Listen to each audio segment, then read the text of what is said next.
नमस्कार. चला आपण सगळेजण आजच्या गोंधळाच्या तयारीला लागूया. काय काय करायचं बघूया. कितीही ठरवलं तरी गोंधळ ठरलेला आहे, पण आपण आपली तयारी करूया. अमेरिकेचं मार्केट बघितलं तर डाऊन होतं, मंदीतच होतं. डाऊ 450 पॉईंट डाऊन होता, Nasdaq 93 point down, S&P 13 point down.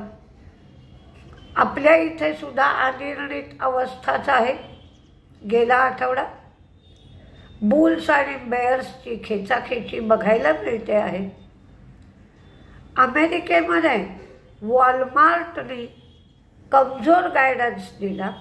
त्यांनी सांगितलं आत्ता लोक खर्च भागत नाही आहे म्हणून क्रेडिट कार्डाचा उपयोग करत आहेत.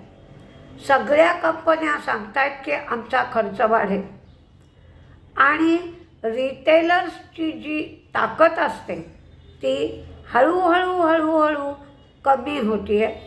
महागाई वाढण्याची शक्यता संभवते. रशिया आणि अमेरिका बोलणी करतील आणि युद्ध थांबवण्यासाठी प्रयत्न करतील असं दिसतंय.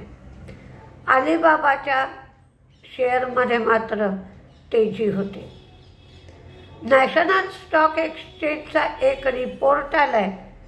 प्रत्येक क्वार्टर संपल्यानंतर हा रिपोर्ट येतो. त्याच्यामध्ये त्यांनी सांगितलं आहे की त्या क्वार्टरमध्ये प्रमोटरने हिस्सा कमी केला आहे, फॉरेन इन्व्हेस्टर्सचा हिस्सा कमी झाला आहे, पण डोमेस्टिक इन्व्हेस्टर्स आणि रिटेलरचा हिस्सा वाढला आहे. काल फॉरेन इन्व्हेस्टर्सची 3,311 कोटींची विक्री तर डोमेस्टिक इन्व्हेस्टर्सची 3,907 कोटीची खरेदी होती. CIEचा रिझल्ट लागला.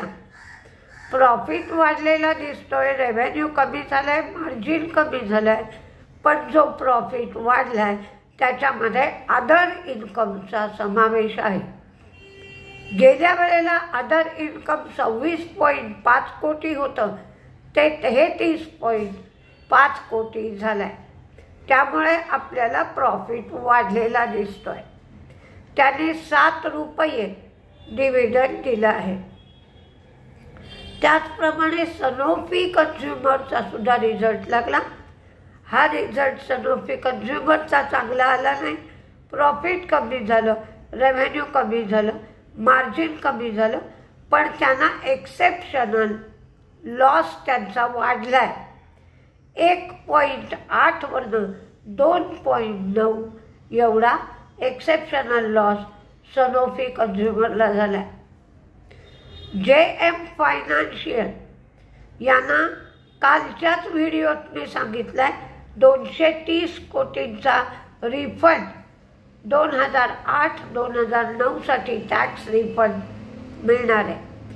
NTPC ग्रीन, भारत लाईट आणि पॉवर बरोबर ग्रीन हायड्रोजन ऑफटेकसाठी त्यांनी MOU साईन केला आहे. वेदांता 5 गिगावॅट न्यूक्लिअर पॉवर कपॅसिटीसाठी ग्लोबल फर्म करून त्यांना बीड मिळाली आहे. रेलिगेअर, बर्मन ग्रुपला रेलिगेअर एंटरप्राइजेसचा आता पूर्णपणे ताबा मिळाला आहे. सिप्ला, निलोटिबिल या कॅप्सूल ज्या आहेत त्या कॅप्सूलला USFDA कडून मंजुरी मिळाली आहे. ल्युकेमियासाठी या कॅप्सूल वापरल्या जातात. ACE म्हणजे ॲक्शन कन्स्ट्रक्शन यांना डिफेन्स मिनिस्ट्रीकडून 420 कोटीची ऑर्डर मिळाली. सेंच्युरी प्लाय, कलकत्ता येथे फर्निचर फिटिंगसाठी आणि फिक्चर्ससाठी त्यांनी एक युनिट सेटअप केलं आहे. ग्लोबल हेल्थ आणि मेदांता होल्डिंगच्या मर्जरला NCLT कडून परवानगी मिळाली आहे. नारायणा हृदयालय 1100 बेड चालू करणार आहेत, ते कलकत्ता हॉस्पिटलमध्ये ॲड करणार आहेत. त्याच्यासाठी 900 कोटीची ते गुंतवणूक करतात. टाटा स्टील 9,603 कोटी रुपये खर्च करून टी स्टील होल्डिंगमध्ये त्यांनी स्टेक घेतला.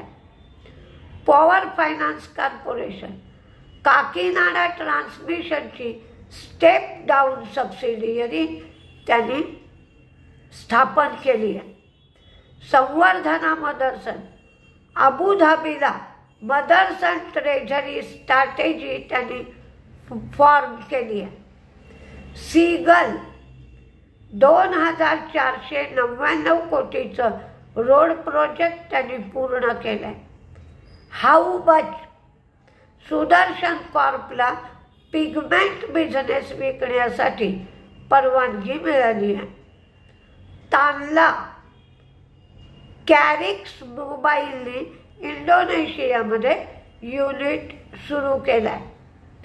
डेल्टा कॉर्प हेड डिजिटल बरोबर त्याने करार केला आहे. मर्जरनंतर हेड डिजिटलमध्ये 5.7% तर डेल्टा टेक गेमिंगमध्ये ते 51% स्टेक घेतील.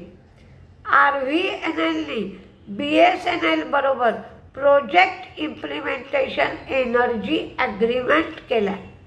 महिंद्रा अँड महिंद्रा 3,000 कोटीचा rights issue Mahindra and Mahindra फायनान्ससाठी, तर 1,500 कोटीचा महिंद्रा अँड महिंद्रा लाईफसाठी ठरला आहे.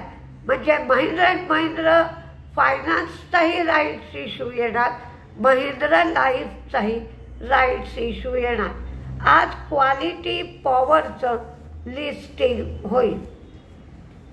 आता तुमच्या अभ्यासासाठी काही माझ्या मते काही शेअर्स आहेत तेजीत राहू शकतात, त्याची एक लिस्ट दिली आहे. तुम्ही अभ्यास करा आणि तुमच्या अभ्यासाप्रमाणे काय ठरत आहे ते पाहून तुम्ही निर्णय घ्या. पहिले तेजीतले JM financial, Cipla, action construction, L&T tech, CG power, Trent, Mahindra life, Mahindra finance, Vedanta, NTPC green, Berger paint, Ashok Leyland, CAMS, CAMS, MCX, CDSL, Chambal, Oberoi, NALCO, NALCO, global health म्हणजे Medanta, Narayana Hrudayalaya, BEL, Divi's lab, Bombay stock exchange, Exide, Escorts, EXCORTS, Escorts, NTPC green, Oberoi realty, ITI त्यांना बंगलोरच्या जमिनीसाठी 100 कोटी रुपये मिळालेत म्हणून. Schneider electric, La Opala, LAOPALA, JSPL, Nippon life, Arvind smart spaces, Indian hotel आणि KEI. तर मंदीमध्ये HCL tech, Nykaa, Sanofi आणि CIE हे 4 शेअर मंदीमध्ये दिले आहेत. तरी पण पाहूया गिफ्ट निफ्टीप्रमाणे सुरुवातीला 90 पॉईंट निफ्टी डाऊन असेल असं दिसत आहे.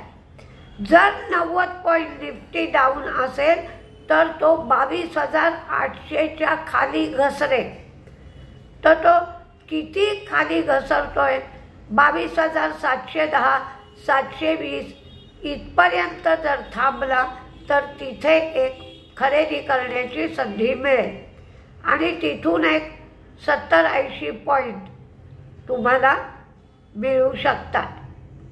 तर आधी कारण काल शेवटी मार्केट पडलंय, शेवटी मार्केट घसरलं होतं, त्यामुळे तिथून आज आणखीन 88 ते 90 पॉईंट घसरण्याची सुरुवातीला शक्यता आहे. कारण अमेरिकन मार्केटसुद्धा मंदीत होतं आणि आठवडा संपायचा दिवस आहे, त्यामुळे कुणीही आपल्या पोझिशन शुक्रवारी ठेवत नाही. या सगळ्या गोष्टीचा विचार करूनच मार्केट करा. उगीचच पैसे घालवू नका, कारण आपल्याजवळ भांडवल राखून ठेवणं गरजेचं आहे. बघूया काय काय होतंय ते. नमस्ते.